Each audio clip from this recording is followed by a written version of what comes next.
What's up, Watch Flyers? David here. Today we're talking about how to prevent your miles and points from expiring. So there are some free ways to do this, paid ways to do it. I'm going to go over all of those options in this video. So make sure you pay attention to each strategy so you don't let your miles and points expire. So if you're not familiar, miles and points from airlines and hotels, as well as banks, most of them come with an expiration date, meaning if there is no activity in that account in a certain amount of months, or it could be 24 months, 36 months. I'll go over all those details later on. If you don't use those points or have any activity in the account, your points will expire. So if your points did expire in the past, I'm also going to go over a way to get your points back. So make sure you pay attention to that part too, if you or anyone you know has lost or had their miles or points expire. So here is a table of all of the popular airlines and how long until the miles and points expire. So if you look through this list, these are all the main airlines, and it could range anywhere from 18 months to 36 months. Some never expire at all. The three popular airlines that don't have the miles and points expire would be Delta, JetBlue, and United. And here are the hotel points that expire. Same thing, some do not expire. Some are like around 12 months, 18 months. It all depends on the loyalty program. All right, so now you got a good idea of when your miles and points are going to expire. If you have any methods to keep your points and miles from expiring, put it down in the comments below. Let's get started. So with airline miles, the easiest way is to take a flight. So if you take a flight with whatever airline mile loyalty program you have, you credit those miles to the account. It resets the clock to however many months it's going to expire. And if you don't have any plans to take a flight, don't worry, I'm going to give you some other options as well. Another option would be donate to charity. So depending on which airline you have, you could actually donate your miles and points to charity, and it could be a minimum of 1,000 miles and points, or 1,000 miles or points. So although you're parting with 1,000 miles, but at least you get to keep, let's say you have 50,000 in the account, and it's going to charity, so it may make you feel better. The next option would be to open a credit card. So if there are co-branded credit cards that have your airline loyalty program or hotel loyalty program, as long as you have any activity, any money made on those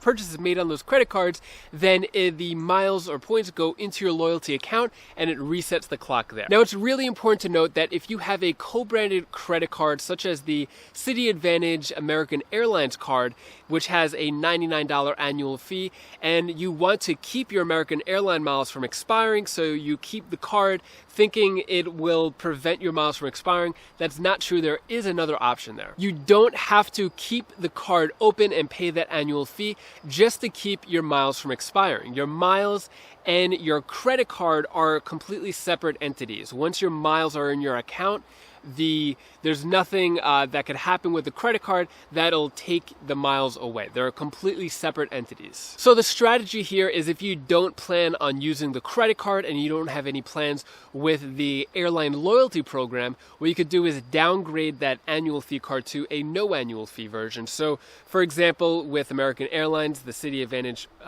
American Airline Platinum Select card has a $99 annual fee. If you downgrade it to the Mile Up card, there's no annual fee with that card. So it's a great way to keep your miles from expiring. You just need to make a purchase every few months to reset the clock, and then your American Airline miles could last forever. The next option is to join a dining rewards program. So a lot of the popular airlines offer dining rewards programs, which means if you were to sign up for this dining program and you go to any of the 10,000 restaurants that they have in their network, you make a purchase there, then you get, let's say you spend $50 on dinner, then the 50 points, or sometimes it could be 3 times the points, 4 times the points, 5 times the points. It depends on each dining program, but then it'll go into your airline account or hotel loyalty program account, and that's another way to reset the clock. So if you're going to go out to eat anyway, you might as well go to a restaurant that'll earn you those miles to prevent your miles from expiring. Next option is shopping portals. So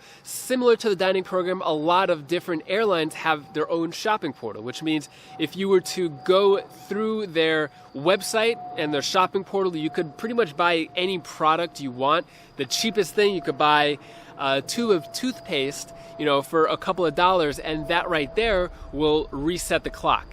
Sometimes it could be 10 points per dollar for certain products, or to buy from certain stores through the airline shopping portal. Next option is to transfer points from your credit card to the airline or hotel program. So if you have Chase Ultimate Reward Points, American Express Membership Reward Points, Citi Thank You Points, Capital One Venture Miles, Marriott Bonvoy Points. So if you have any of those flexible currencies and you need to prevent your miles from expiring, you could transfer your miles or your points over to the hotel program or the airline loyalty program. Usually these programs require you to transfer a minimum of 1,000 points over to the airline and hotel loyalty programs. So if you're okay with parting with 1,000 miles and points, then that's fine. It resets the clock. And if you don't have a credit card that has the ability to transfer to transfer partners like airlines and hotels, I highly recommend you do that. If you want more information on transfer partners and which credit cards do that, you could click the link above. It's a complete guide on transfer partners.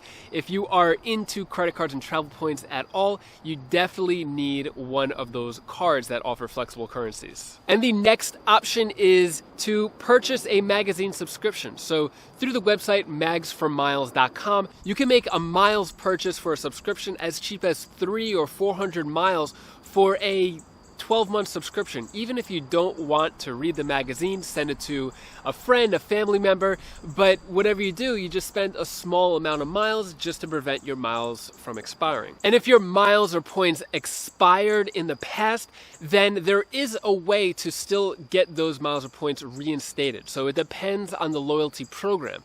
You could just call up, contact that loyalty program, say you want the miles and points to be reinstated, although sometimes it does come at a cost. Sometimes they give you a courtesy and it's no cost at all to reinstate your miles, but definitely call up that airline or hotel loyalty program and see if you could get your miles and points back into your account. And if you want to watch more videos on credit cards and travel points and strategies just like this, click this playlist right over here. It teaches you everything you need to know.